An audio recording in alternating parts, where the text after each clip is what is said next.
और पूरी सुरक्षा का घेरा बनाते हुए हमारे व्यापारी भाइयों को कोई दिक्कत नहीं होनी चाहिए। मैं यही आपके चरणों में निवेदन करना चाहता हूँ। बहुत बहुत धन्यवाद। सांसद महोदय, आपने अपनी बात रखे। सम्मान्य सांसद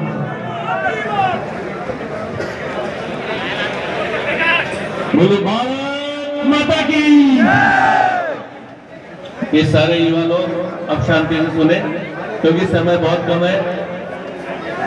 आज इस नामांकन सभा में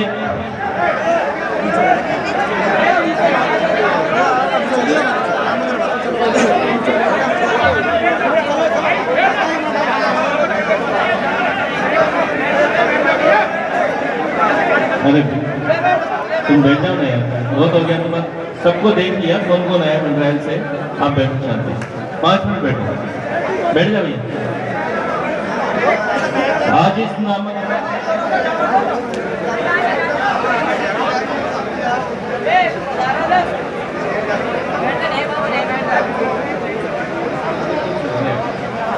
नामांकन सभा में यहाँ विराजमान हमारे पार्टी के युवा योग्य विनम्र सेवा भावी प्रत्याशी श्री हंसराज मीणा जी, हमारे जिलाध्यक्ष श्री ब्रजलाल डिकोलिया जी और पूरा सम्मानित मंच,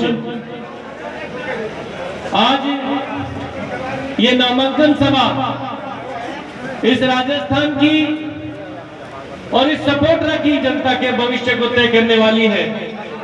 आज इस नामांकन सभा के अंदर जो सारे नेता लोग पधारे हैं, जो सारे कार्यकर्ता बंधु पधारे हैं, जो सारे पंच पटेल और युवा साथी पधारे हैं, इनके सामने एक युद्ध की चुनौती है।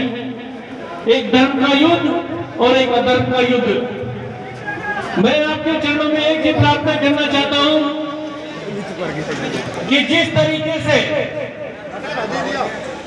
15 साल के अंदर यहाँ पे भय व्याप्त किया गया, अत्याचार किया गया, बहन बेटी की इज्जत लूट गई,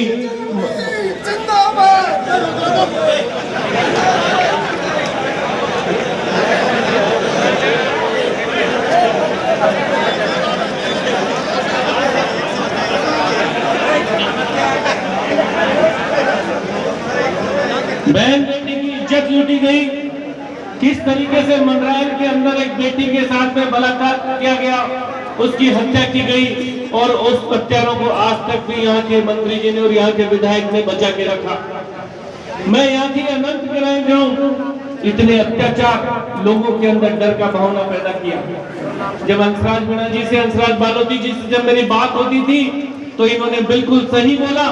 एक तरफ पंच पटेल को, युवाओं को, माताओं बहनों को सम्मान देने वाला और इज्जत करने वाला, आपके पैर छू के आपका आशीर्वाद मांगने वाला है, और एक तरफ ऐसा आदमी है जो जूता उठा के सर पे जूता मारने वाला है। आप तय करो कि जो आपके सामने हाथ जोड़ के खड़ा होता है उसका साथ देंगे कि जूता मारने वाला जो आपको डरा के धमका के गांव-गांव में अपने एजेंटों के माध्यम से, धमकी देने के माध्यम से खून डालकर राज करने की कोशिश करता है। दोस्तों, अब ये समय आ गया कि आज यहाँ के जो भी नेता बैठे हैं, जो कार्यकर्ता बैठे हैं, जो जनता जनार्दन बैठी है, जो युवा साथी बैठे हैं, जो पंच पटेल बैठे हैं, अपने दिल पे हाथ रख लेना और ये कसम खा लेना, क्योंकि भारतीय जनता पार्टी की सरकार राजस्थान में तो प्रधानमंत्री जी के नेतृत्व में भारी बहुमत जा रही है।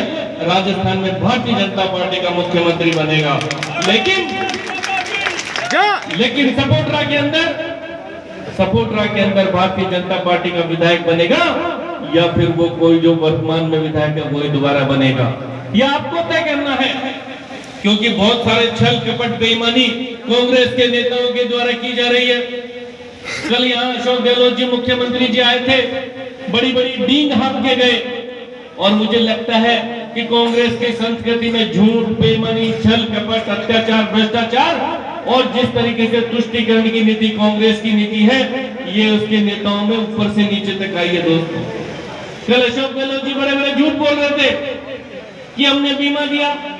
मैं आपको सामने घोषणा कर रहा हूं कि 25 लाख का कोई बीमा उसने नहीं दिया। एक आदमी भी अगर यहाँ सपोर्टा विधानसभा आप बैठो, किसी को बीमे का 25 लाख रुपए मिला हो तो मुझे हाथ ऊंचा कर दे, बता दो, मैं अभी के भी आपको बता दूं। इतना बड़ा झूठ बोलता है मुख्यमंत्री। प्रधानमंत्री जी ने पैसा दिया आयुष्मान भारत के माध्यम से, उसका नाम इन्होंने बदल दिया, उसका नाम इन्होंने चिरंजीवी दिया और लाख में से एक आदमी को स्पेशल मुख्यमंत्री कहते हैं कि हमने 25 लाख का बीमा दिया। गैस सिलेंडर की बात करते हैं कि हमने फ्री में गैस सिलेंडर 500 रुपए में दिए। मैं मुख्यमंत्री जी आपको चैलेंज करता हूं, आप इस जनता जनार्दन के सामने ये अपनी गंगा रखे और या आंकड़े कागज लेके आ जाओ। 500 रुपए में सिलेंडर कोई दे रहा है तो नरेंद्र मोदी दे रहा है, क्योंकि भारत सरकार की सब्सिडी आ रही है और नरेंद्र मोदी जी सब्सिडी दे रहे हैं। आप झूठी बातें करते हो और जो यहाँ के स्थानीय विधायक महोदय जी, मंत्री जी बड़ी बड़ी झूठ बात बोलते हैं। मैं इतनी बात कह सकता हूँ कि चाहे करौली का मेडिकल कॉलेज हो, चाहे चंबल का पुल हो, चाहे आपकी गुड़गांव सपोटरा की रोड हो, चाहे हाड़ौती सपोटरा की रोड हो, करणपुर की रोड हो, और या मंडरायल से करौली के गांव-गांव के अंदर सैकड़ों करोड़ रुपए का प्रधानमंत्री जी के सामने आशीर्वाद लेके उनके प्रणाम करके आपके सिपाही ने सपोटरा की जनता को इनके चरणों में पेश किया। हाँ, उन सड़के वाले ठेकेदारों से, उन अधिकारियों से, क्योंकि कांग्रेस की सरकार थी, उनका राज था, और जब कांग्रेस की सरकार होती है उनका राज होता है, उनके अधिकारी होते हैं, तो भ्रष्टाचार, जब सरकार भ्रष्ट होती है तो उसके अधिकारी भ्रष्ट हो जाते हैं, और जब सरकार और अधिकारी भ्रष्ट होते हैं तो जो आपकी सड़कें 25-25 साल चलती थी ना, वो अभी मैं देख रहा था करणपुर से ये जो मंडरायल से करौली की बनी नहीं, उससे पहले उखड़ने लग गई, क्योंकि आधा इधर उधर का तो पहले ही नेता और अधिकारी मिलकर चेक कर जाते हैं। हम दिल्ली से पैसा लाते हैं और हम आपकी जनता की चरणों की सेवा में करते हैं, लेकिन यहाँ के अधिकारी और नेता लोग मिलकर भ्रष्टाचार से आपके हक को खा जाते हैं। प्रधानमंत्री ने जल जीवन मिशन के माध्यम से हर पंचायत के अंदर 4 से 5 करोड़ 6 करोड़ रुपए भेजे। आपने देखा होगा कि इनके अधिकारी लेके और मंत्री और बड़े बड़े अधिकारी लोग अब भागते फिर रहे हैं, क्योंकि आप प्रधानमंत्री ने हिंडौर की सभा में आए थे, तब कहा था मैं जल शक्ति मंत्रालय बनाऊंगा, आपके घर में नल से जल भेजूंगा।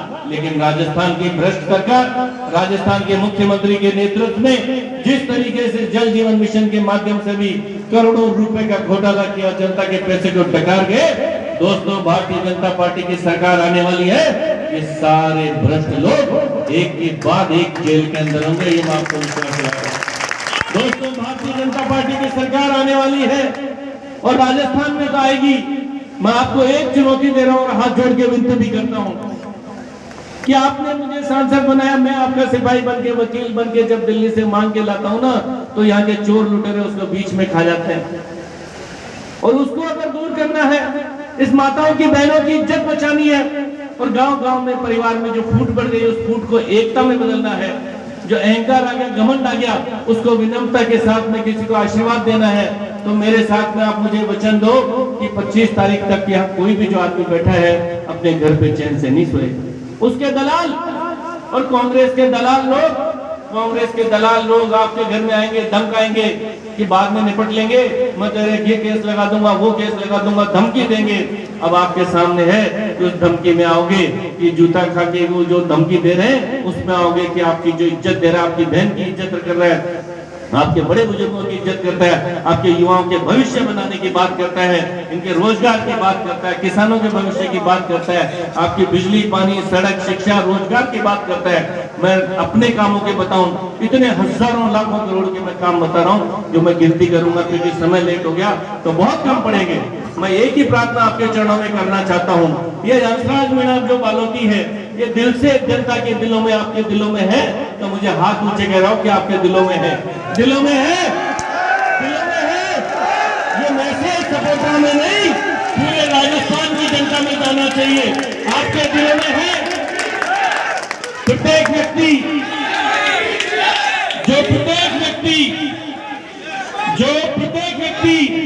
अपने आप में हंसराज मीणा बन के हनुमान जी की गदा अपने हाथ में लेके यहाँ के दुष्टों का नाश करने के लिए राजी है, वो हाथ